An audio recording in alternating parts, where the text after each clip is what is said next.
Have you ever heard the expression, too many cooks spoil the broth?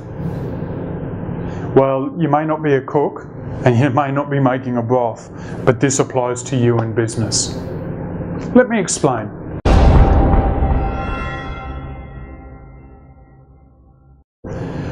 My name's Edward Planton from Lead a Better Business, and I work with business owners to lead their business strategically, make decisions quickly, reduce the time they work in the business, and the bottom line is create more freedom for themselves and their family. So when I was in the army, this happened a lot in officer training. The too many cooks spoil the broth. Too many chiefs and not enough Indians, and the sayings can go on and on. But what happened in officer training was heaps of officers all being trained to lead soldiers, and you'd have a group of 30 of them, and in the training environment, that 30 would get given a task to go and do, and you'd have 30 people trying to tell everybody how it should be and how it should be done. When what was needed was a couple of people to create the plan, and then the other 27 to pick up roles and responsibilities and execute it. It was a great case of too many cooks spoiling the broth.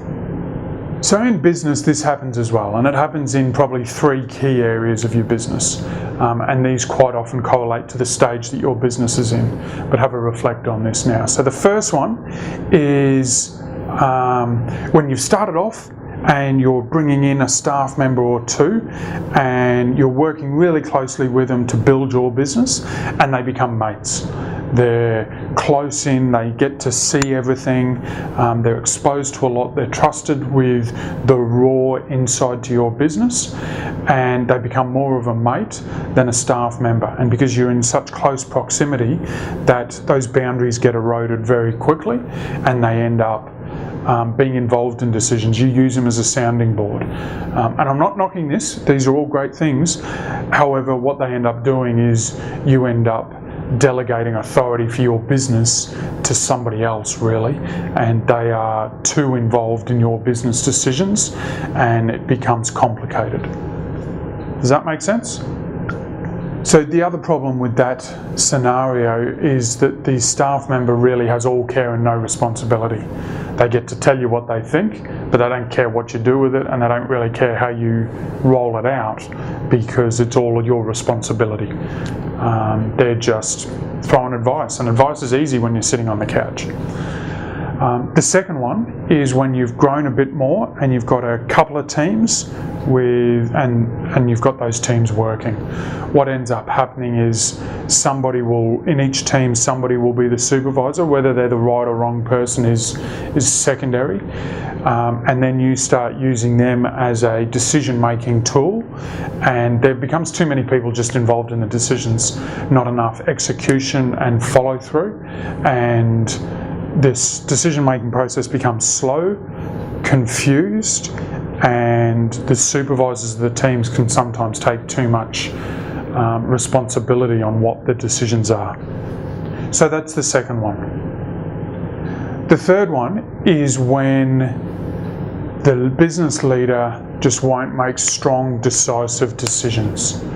They seek everybody else's advice, they soundboard, they have meetings, they plateau, they stagnate, they just keep doing things the same way because that's how they've always done it, and this just causes problems and tension in the business.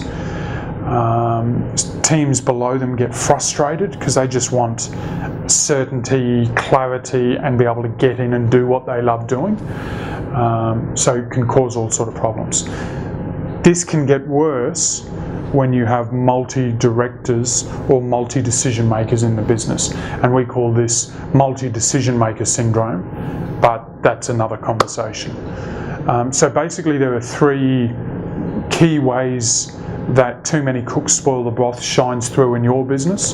The first one is small team working closely, and you empower your staff too much. Second one is grown business, supervisors involved, but supervisors are dictating decisions and involved in decisions too much.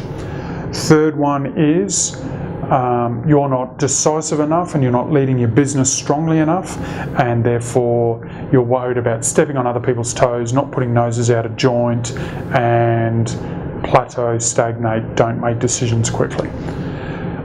So I'd love to know which one applies to you, or is there a fourth one? And there's another couple out there that could apply. I didn't have time to go into all of them today, but let us know which one applies to you. Love to hear. That's all I've got time for today, so I'll see you soon. And that's Edward Plant signing off for Lead a Better Business.